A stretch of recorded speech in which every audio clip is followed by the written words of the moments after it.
ফাকাদুজুবি হাবি হয়ে সিকিনি সেটা ছুরি ছাড়াই জবে হয়ে গেল। আমরা কি ছুরি দিয়ে জবে করি না?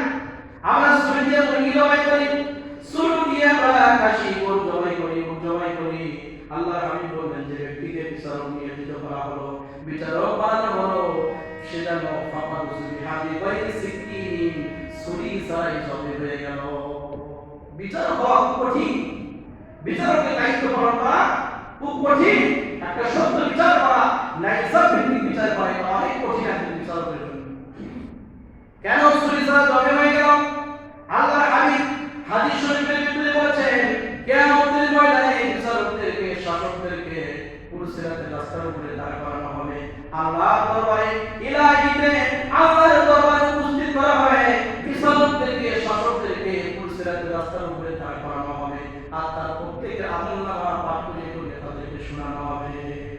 তোমার আমলনামায় এই আছে, তোমার আমলনামায় এই সবগুলো পাঠ করে শোনানো হবে।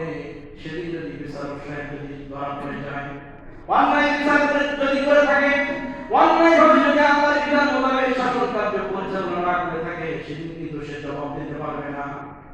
সেদিন তার উপরে কি হবে? আল্লাহর আদেশে তার প্রত্যেকটা অপরাধ ছিন্ন বিচ্ছিন্ন হয়ে এক এক জায়গায় পড়ে যাবে।